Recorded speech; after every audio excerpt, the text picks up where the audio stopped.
ప్రజా TV Telugu news. పొరపాటు మత్స్యకారులు ఎవరన్నా చనిపోతే 10 లక్షలు ఇస్తామన్నటువంటిది మా ప్రభుత్వం జీవో రూపంలో ఇచ్చింది. ఆ 10 లక్షల్లో 5 లక్షలు ఫిషరీస్ డిపార్ట్మెంట్ నుంచి వచ్చేది, మరొక 5 లక్షలు లేబర్ డిపార్ట్మెంట్ నుంచి వచ్చేది, అంటే వైఎస్ఆర్ బీమా నుంచి వచ్చేది. ఇది ఇక్కడ ఒక చిన్న చిక్కు ఉంది. ఇది ప్రతి మత్స్యకారుడు కూడా తెలుసుకోవాలి.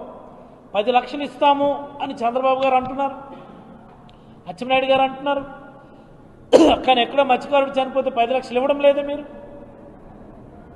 ఒక్కడికి ఇచ్చారా? ఎందుకు ఇవ్వడం లేదంటే వైఎస్ఆర్ బీమాకు సంబంధించినటువంటి GO it was in with held. మీరు ఆపేస్తున్నారు దాన్ని. మీరు కొత్తగా బీమాకు సంబంధించి ఎలాంటి జీవో కూడా మీరు ఇవ్వలేదు. మీరు ఫిషరీస్ డిపార్ట్మెంట్ నుంచి ఇవ్వాల్సినటువంటి 5 లక్షలు ఇవ్వాల్సినటువంటి 5 లక్షలకు సంబంధించినటువంటి జీవో అయితే లైవ్లో ఉంది. మరి మీరు 10 లక్షలు ఎలా ఇస్తారు? మీరు సీఎంఆర్ఎఫ్ కింద ఇస్తాము అని చెప్పేసి అన్నారు. అంటే మత్స్యకారుడు చనిపోతే మీ దయాదాక్షిణ్యాల మీద ఇస్తారా? దయాదాక్షిణ్యాల మీద ఇవ్వడం ఏంటండి? మీరు జీవో ఇవ్వండి. మాకు 10 లక్షలు ఇస్తాము, ఈ 10 లక్షలు అనేది ఇదిగో ఈ రకంగా ఈ మాదిరి ఈ డిపార్ట్మెంట్ నుంచి 10 లక్షలు వస్తుంది అనేది మీరు జీవో రూపంలో ఇవ్వండి. మీరు ముందు వైఎస్ఆర్ బీమా ఆపేశారు, చంద్రన్న బీమా తెస్తామన్నారు, తెచ్చారా? చంద్రన్న బీమాకు సంబంధించి ఏమైనా గైడ్లైన్స్ ఇచ్చారా? చంద్రన్న బీమాకు సంబంధించి జీవో ఇచ్చారా? ఎంత పెద్ద అబద్ధం అది! ప్రతి అసంఘటిత కార్మికుడు కూడా చంద్రన్న బీమా కవర్ చేస్తామని గొప్పలు చెప్పారు కదా చంద్రబాబు గారు. ఏది చంద్రన్న బీమా? నోటికి ఏది వస్తే అది చెప్పి మీరు ముఖ్యమంత్రి అయ్యారు.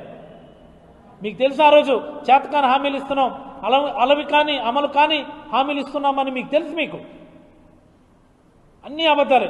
14 లక్షల అప్పుల, 10 లక్షల అప్పుల.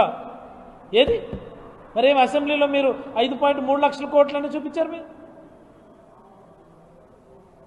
ఈరోజు అంటే 14 లక్షల కోట్లు, 10 లక్షల కోట్ల అప్పులని. ఏంది ఇది? నాకు అర్థం కాదు. జగన్మోహన్ రెడ్డి గారు ఆర్థిక విధ్వంసం చేస్తే మీరు 1 ఇయర్లో 1,50,000 కోట్ల అప్పు ఎలా చేయగలిగారు? ఎక్కడి నుంచి వచ్చింది?